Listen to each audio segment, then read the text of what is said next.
Адвокат эч кандай карызга иштебейт. У адвоката свое мнение нету. Клиент кандай десе, ошондой иштеп бересиң. Жанагы 14 жаштагы кызды өгөй атасы жанагы ыплас, орусча айтканда развратные действия в отношении малолетних детей деп. Телефонун чалат, мага иш жакшы эле жүрүп атат деп. Чалсам, РОВДнын тергөөчүсү экен, сиздин үстүңүздөн арыз түштү дейт.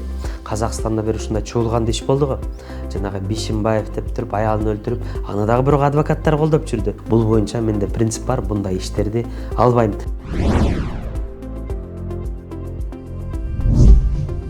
Кээ бирөө айтышат, мисалы, зордуктаган адамдагы колдоп, коргоп жүрө беришет. 5-6 даже практикада эле болду го, өткөндө 3 адамды аялын, кызын, баласын өлтүргөн. Анан даже мына примерге алып койсок, Казакстанда бир ушундай чуулган иш болду го. Жанагы Бишимбаев деп туруп аялын өлтүрүп, аны дагы бирок адвокаттар колдоп жүрдү. Элдердин арасында ушундай нараазычылык болот да. Неге ушундай адвокаттар ушундай колдоп жүрөт деп жаңы эле өйдөдөгү деле айткандай эле, бизде сөз бар да, презумпция невиновности деп туруп, анын күнөөсүн жана соткана аныктайт дегендей. Бирок кээ бир жерде, ал жерде дагы бар, жанагы адвокат дьявола деп атпайсызбы? Кадимкидей кичинекей кызды зордуктаганда адвокаттар жүрөт. Бирок действительно факт бар зордуктаганы. Бирок мыйзам боюнча ушундай айта кетишибиз керек, чтобы элдерге да жеткиликтүү болуш үчүн адвокатсыз эч кандай иш каралбайт. Адам камалдыбы? Адвокатсыз камай албайт мыйзам боюнча. Сотко бардыбы иш? Адвокатсыз сот болбойт. Обязательно адвокат болуш керек. Ал жерде адвокат жалданбаса дагы бизде мыйзам атайын эме бар. Бекер адвокаттар, госадвокаттар деп коебуз. Алар дагы ал жерде обязательно укугун коргоп катышып туруш керек. Койду адам өлтүрөбү, койду 100 адамды, 1000 адамды, даже террористтерге дагы любой адамга адвокаттын ушундай жумушу ушундай.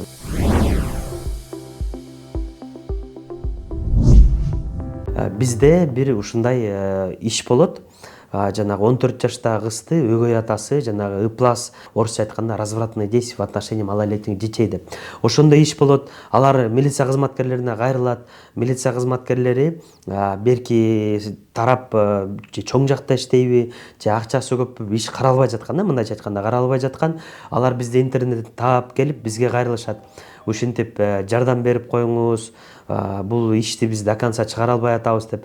Биз ошол кезде айтабыз. Бул иш деген мындайча айтканда оор кылмыш. Эртең силер тосмарыз жазасыңарбы, жазбайсыңарбы, бул иш кыскарбайт деп айтсак, ооба биз до конца барабыз, аны каматышыбыз керек. Кызыбыздын мындайча айтканда кызыбыздын намысы үчүн биз аягына чейин барабыз дешет. Анан ишти алып барып баштайбыз, интернетке чыгат, общественный резонанс көтөрүлөт. Аны уже камайын деп иш жакшы жүрө баштаганда, берки тарап ачыгын айтканда мен жактап жүргөн адамдарга жакшы чоң суммада акча предлагать этишет. Анан алар мага келип айтат, ушинтип акча берген атышат, тосум арыз менен жапсак болобу дейт. Мен айткам, мен силерге башында айткам, бул иш тосум арыз менен да жабылбайт, либо камаласың же ошондой ишти алып барбаш керек болчу деп мен башында эле түшүндүрбөдүм эле. Жок, болбойт десем, макул деп кетишет. Анан мен ойлоп үйдө эле жатам, кадимгидей, как обычно эле. Бир кезден кийин телефонун чалат, мага иш жакшы эле жүрүп атат деп. Чалсам, РОВДнын тергөөчүсү экен, сиздин үстүңүздөн арыз түштү дейт. Анан не болуп кетти деп барсам, көрсө, ошол жаңы эле мен коргоп жүргөн адамдар менин үстүмөн арыз жазып коюптур. Арызды карасам, то что мынтип жазыптыр, биз адвокатка жөн эле мындай кайрылсак, бизди интернетке чыгарып салды, биз буга жөн эле жардам бер десек, бул ишке полный киришип, биздин жеке жашообузга кийлигишип, интернетке чыгарып салды, биз бул ишти өз ара чечишип алмакпыз деп туруп, бир канча акчаны алып алышып, ушундай жардамын алып алышып туруп, ушундай адамдар дагы көп эмес деп айтсак болот. Адвокат ишке эч кандай гарант бербейт. Анткени кээ бир айтат да, гарант болбосо анда эмне акчасын алып силер жөн эле иштеп жүрө бересиңерби дейт да. Адвокат ошону бизде мындай деп айтат: адвокат аны утуп берем дебейт. Это орусча айтканда юридическое сопровождение деп коет. Ошо юридикалык жактан сабатсыз да, ошону эртең укугун соттон тебеленбесин, прокурор тебелебесин, милиция кызматкерлери тебелебесин деп, ошо мындайча айтканда сотко же ошондой сопровождение кылат адвокат. Анан мисалы азыр адвокаттар, ушу көптөн бери иштеп жүргөн адвокаттар, азыр биз ишти мынча процент жеңип беребиз дебейбиз. Просто азыр бизде уже көптөн бери практикада иштеп жүргөндө ишти карап таанышканда эле уже белгилүү болот. Не кылса болот, кайсынын кылса болот деп биз сразу эле айтабыз. Могу жерден ооба, монча срок, бияктан бул особо тяжкий дейбиз, өтө оор кылмыш, же оор кылмыш, бул жеңил кылмыш, бул менен жана пробация деп коебуз, үй камагы менен чыгарсак болот экен. Бул боюнча ами иш действительно состав бар турбайбы?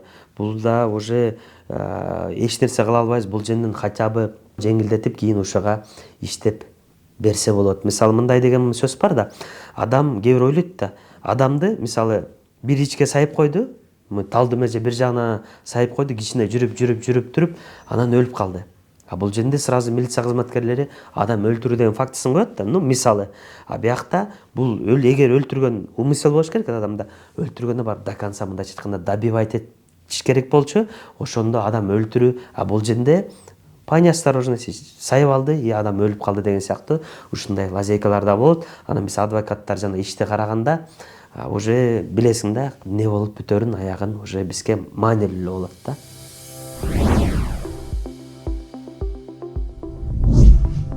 Акыркы 2-3 жылдан бери азыр соттор эч кимден сурабай, мындайча айтканда бизде угуп жүрөбүз, жанагы акча маселесин уже соттор азыр көрүп атасыз эле, баарын эле кармап атат, камап атат дегендей, азыр мына албай калышты эч ким.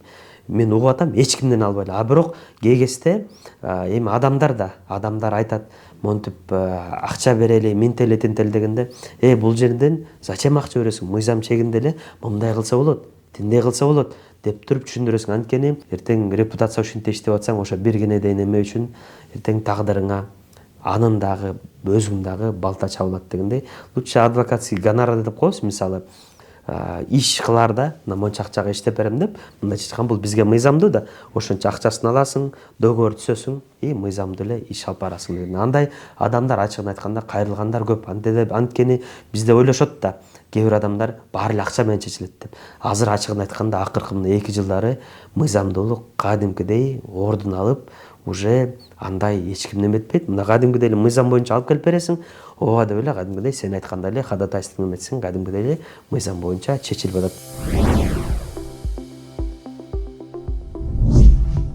Ар кимибизде деле жанагындай принцип бар дегендей, мен мисалы ачыгын айтканда жанагы зордуктоо, аялдарды, кыздарды зордуктоо боюнча же кичинекей кыздарга жанагы развраттык же жаман иштерди жаңы эле айта кетпедик, орусча развратные действия в отношении малолетних детей деп, бул боюнча менде принцип бар, мындай иштерди албайм.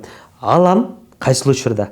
Биринчи келет, угам, кээ бир айтат да. Анткени ачыгын эле айта кетишибиз керек, монетанын тыйындын 2 тарабы бар дегендей, бул жерде кээ кезде барат, действительно мени кыз подстава кылып койду деп, азыр арабызда да бар, андай кыз подстава менен кыздар иштегендер да бар. Анткени азыр баарыбыз эле билгендей, мыйзамга ала келсек, азыр бул ошо разврат боюнча дагы, изнасилование боюнча, зордуктоо боюнча мыйзамды күчтүүлөтүп койду.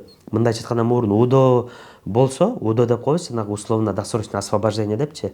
Азыр андай болбойт. Мындай орусча айтканда от звонка до звонка до конца срогуңду отурасың деген сөздөй. Кээ бирөө кыздар ушундай иштерди билип алып, бизде практикада көрүп жүрөбүз да, подстава кылып иштегендер да толтура. Мен ошондо айтам, угам, действительно баламды же момундай телефондорун алып келет, момундай экөө чогуу эле добровольно болуп жүрүп, же неме кылып жүрүп, ушундай подстава кылды дегенде, анан мен барам, хорошо, ишти изучать этейин, ишти изучать этип карайм. Эгер действительно ошондой подстава, сомнение болсо, анда мен ал ишти алып, чтобы для справедливости, анда иштеп берем. Эгер действительно күнөөлүү болсо, өткөндө деле бир ишти ушинтип келишти, разврат жаш кичинекей экен, барып иш менен таанышайын дедим. Барып таанышсам, действительно состав бар экен. Андан сразу эле отказ бердим, кой, мындай иштерге иштебейм деп. Ошондой эле дагы принцип бар. Кудайга шүгүр, биз гонорарыбызды өзүбүз сразу эле договор составлять этебиз. А жанагындай бирөөгө акча алып келип берип, андай мыйзамсыз иштерден биз алыспыз десек болот. Мындай сөз бар, адвокаттын орысча айтканда у адвоката свое мнение нету. Клиент кандай десе, ошондой иштеп бересиң. Иштеп атасың, тосум арыз алдым, болду токтот дейт. Антемиз договор менен иштейбиз да, и токтотобуз. И ошо менен иш бүтөт дегендей. До конца бар дейт, до конца барабыз. Токто дейт, токтойбуз. Адвокаттардын жумушу ушундай. Адвокат эч кандай карызга иштебейт деп. Анткени мисалы мындай да, кээ бир ойлошот, эми адвокаттыкы бул морально чарчайсың. Мындайча айтканда, любой адвокат, мисалы менде производствода 20-30 ишим бар да, күндө 3-4 процессим бар, соттук процесс. Сотко келесиң, прокурор отурат, сот отурат, жабырлануучунун, айыпталуучунун адвокаттар отурат. А сен процесске эртең даярданып келбесең, тем более сен тияктан көрүп, бияктан көрүп келип, гонорарың жакшы айтсаң, ошо акчаны төлөп иштетип берип атса, сен эртең даярданбай, анан жанагынтип ишти барып эч нерсе деп сүйлөй албай, же тигин адвокаты сенин айткандарыңа, мындайча айтканда, сөздөрүң мындай эмес, туура эмес минип турса, эртең бул адвокатты кантип неметип алам дегендей. Ошондуктан биз дагы иштегенде жанагы карызга иштебейбиз деген себеби, сен анткени моралдык жактан чарчайсың. Үйгө барасың, кечинде 8-9-тарда жумушка чыгып барасың, түнкү саат 12-1 жери иштейсиң. Мисалы эртеңси сотко барасың, урушасың, нерв болосуң дегендейчи. Эми как-никак сенин кардарың мындайча айтканда уже камалып, же ошондо уже мындайча айтканда уже акыркы сага надежда кылып келип атат дегендей. Кегесе ушундай иштеп туруп, суббота, воскресенье кадимгидей күтөсүң деп коюңуз. Хотя бы уктап алат элем депчи. Вот ошондуктан адвокат, билбейм, менин принцибим эч кандай карызга иштебейбиз. 5 кол тең эмес дегендей, кегесте туугандарың баары тентектик кылып коюшат дегендей. Туугандарыңа мындайча айтканда по-свойски айтасың дегендей. Кээ бир иштер келет, действительно акчасы жок.